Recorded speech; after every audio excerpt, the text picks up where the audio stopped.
What's up, YouTube world? Welcome back to the Billy Ball the Farmer YouTube channel. On today is July 1st, and guess what? It's Cultivating Tuesday, man. And on today's video, we're gonna jump straight into it. We're gonna talk about the dream, but we're gonna talk about the journey part. On this particular video, I'm gonna talk about my journey becoming a firefighter. And the reason I had to become a firefighter, because I got an opportunity to farm alongside my brother back in 1999, and we were farming about 700 acres at the time. But through this process, I ended up getting a job with the city of Columbus in the garage as like oil change and fixing flat. So during that process of changing oil and fixing flat, opportunity presented itself to for a number 2 mechanic job position to come open in the city shop. So during that process, I wanted to put in for the job to become a mechanic, and I talked to the supervisor at the time, and I just had been at the job maybe 6 months, something like that, when that opportunity presented itself, and I was still on probation. And I was told that I wasn't good enough. So they looked over me, and just because I was new, and I knew that that I can do something like that, but it really, when he told me that, it really put a bad taste in my mouth. So 6 months after I got there to the job, I wanted to leave. But God had bigger plans and for my life. But when I was able to look back right now, as I got older, a few years back, I was just part of the process and the connecting point to get me to the fire department. And so 6 months after that, I was trying to leave, trying to find another job for 6.5 years. Never could find a job. Put in an application at different places, talked to people that had connections at different jobs that were hiring, and I never got a phone call. I got 1 or 2 calls, a couple of interviews, a couple of different jobs that people were working at, interviewed, and through the interviewing process, people told people that I was connected to that I did interview well, so they hired somebody else. But during that process, now I was able to look back a few years ago. I was just part of God's plan for my life, and God's plan was for me to go to the fire department. So during that process of going to the fire department, the one thing I hated about growing up in life, I hated school. So to become a firefighter, man, there's a lot of school and a lot of training involved. So what God used, the thing that I hated the most, because when I graduated high school, I had made my mind up. I said, once I get out of school, I ain't never going back to school. But through God's grace and the journey that He had for my life to go down, I had become a firefighter. And firefighter, man, one of the things for the city of Columbus that you had to have, you had to become an EMT. And EMT is there's a 1 semester class, and it's a lot of information, man. A lot of basic information that you got to learn about your body, life. It's just a lot of school and stuff. So during that process, I had been at the fire department about, I think 5 years. And the chief at the time, it was getting mandatory for if you were gonna be a firefighter at the city of Columbus, that you had to become an EMT. So when I first got hired on, it wasn't really required, but within that first 5 years of my career, it was one of those things you had to have. And when I graduated high school, I didn't take the ACT or anything like that, because I wasn't going to college. But lo and behold, through this journey, I had to go back and pick those steps up. So God uses the job that he had for planning my life to become a firefighter to make me go back to school. And so during that process, when I was at the city shop, being told I wasn't good enough, it could have went two ways. I never let it discourage me, but I always had that thought in my mind. I'm one of them type of guys, man. If I ever feel that you got some negative comment about something that I'm trying to do that ain't good enough or anything like that, I got a dog in me, and I ain't gonna never say nothing. Never in my life I'm gonna never say anything to anybody that I'm gonna show you, but I can tell you. So that's just what God created me. That's my instinct in me. And one thing my dad did tell me growing up as a kid, whatever you do, you be the best in whatever you do. And you don't have to say anything about it. Let your work ethic show, and let the thing that you accomplish show who you are. And so that's what I always done in life. So through the thing that my dad put in me as a young man, it just be the best of what you do. Let your work speak for itself, that if you ain't there, somebody know. You make an impact in everything that you do. And one thing he once said, and he used bad words, and he would say, if you had to scoop boo-boo, he said you'd be the best boo-boo scooper that is. He said somebody watching. So the moral of the story, it don't make no difference what you do, you be at the best what you do. Because you're making an impact on somebody's life, or you're making an impact to give you an opportunity when an opportunity presents itself when that time comes. And so during that process of going on to the fire department, which I hated school, I had to go ahead to MCC and take the TAGE test. I went in there and took that TAGE test. You couldn't take it at the time, but twice a year.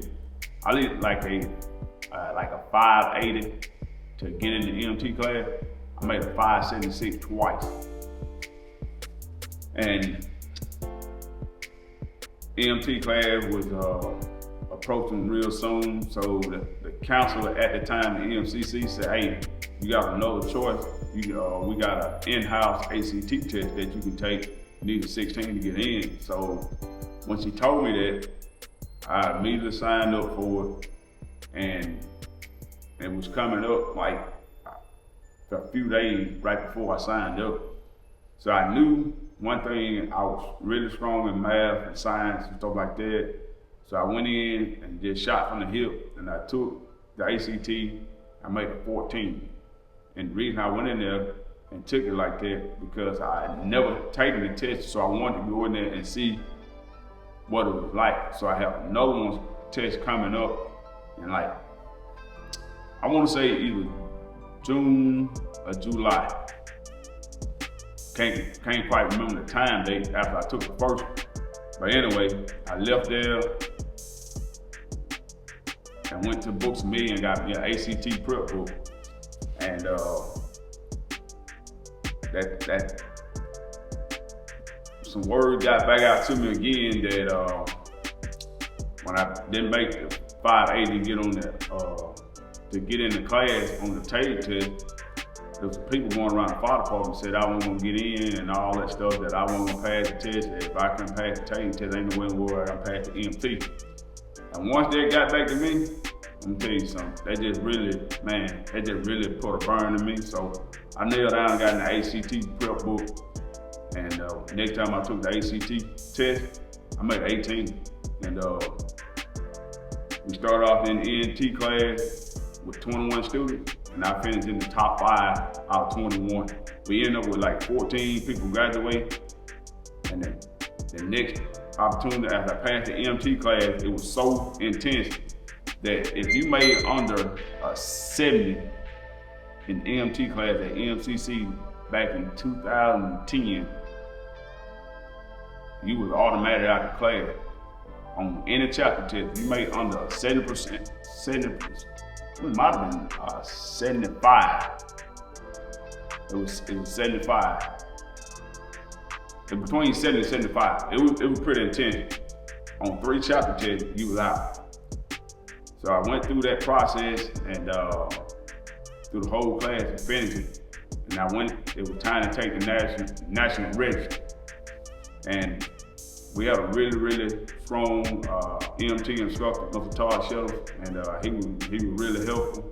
But he taught the class real thorough. He didn't play around. So I buckled down doing that process in school. My main focus, I didn't do anything outside of EMT class unless I just had to. And during that process time, we were farming, blowing and going pretty good on the farm. But I came home every single day and I put my head in that book. I took the national register test one time and passed it on the first go around. And so during that process, when all those people, those naysayers or that negative thought, I always used it to build me, to take me to the next level. And during that process, finished that EMT class, during that 5 years of lesson, we had another meeting with the chief at the time, and he pulled us in there, and it had some changes coming around dealing with some money and stuff like that. So he made us leave our phones and stuff in the back of the office that we met at, and he said some things that really just set well, didn't sit well with me at all. He was able to take some money that the city had gave us for a raise and took part of our raise and allocated to like a step pay plan. And when he did that, it just put me in a whole different mindset my whole career there. And I went to the fire department to be a foreman because of the work schedule. But when every time man tell me what they can and cannot do, it just really put me in a different mindset. So doing this journey of your dream, man, it's gonna cost you something. You're gonna have a lot of negative talk against what you can and what you can't do. So you gonna have to just really just stay like committed to your dream. And doing that dream to become a farmer alongside my brother, I ended up doing a 23 3/4 year career for the city of Columbus and got retirement out of it.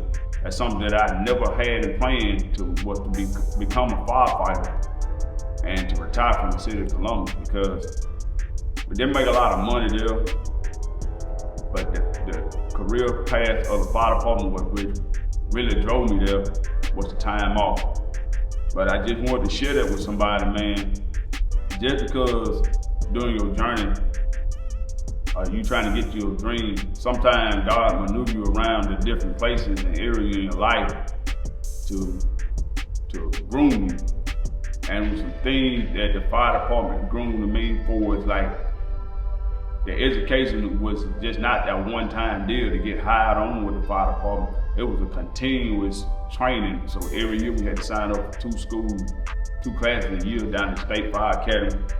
And for my whole 17.5 year career that I was in and out of school all the time, and through the grace of God, I went down to every class that I accomplished, every class that I had to take, I was able to pass and walk away with all types of different certifications. But one thing that always stood out, when God puts you in certain places, God won't allow certain things to happen to keep you on your eggshells, to help you to stay focused on what goal that you're trying to accomplish while you're there. And so during that process of being at the fire department, when that guy took that money and allocated around, it just put me on a mindset like this right here. I didn't never look at the fire department as a career. I looked at it as a job. Man, everywhere I went, man, always told me what they could and could not do. The only man that really had that power and control is God. And so when man tells you certain things, God allows certain things to happen to just trigger certain things. So from that point forward, it just put me on a different mindset my whole career. Fire department were gonna teach me everything that I needed to do to be a great firefighter, but they were not gonna teach me how to create generational wealth or to leave a legacy for my family or to create a business that I can lead. The Bible instructs us to leave with children inherit. And one thing you'll never be able to do, you'll never be able to leave my job. So through that process, God gave me a vision to start my business called Billy Bob Select Repair. That's what I'm doing right now, full time. And also during that process, it gave me, I seen the opportunity to get out to detail farm equipment. So during that process, during that journey, man, it was just so many revenues, assets that God used those things to really groom me to be the man that I am, of my dream to be a farmer. So hope these little short few minutes of work to encourage somebody, but man, you got to go through the journey, and we'll pick this journey thing back up. So y'all got any kind of questions out, y'all hit me down in the comment that what you would like for me to talk about through my journey. But man, the journey is real, and it's not gonna be easy. It's gonna be tough, and it's gonna be challenging, and it's gonna make you second guess yourself. But my dream was so strong that anything that would throw it at me, I was able. It wasn't gonna stop me. So hope y'all enjoyed that. I'm gonna shut this video down, and we'll see y'all on the next Cultivating Tuesday. Thanks for watching, thanks for your support, and we out.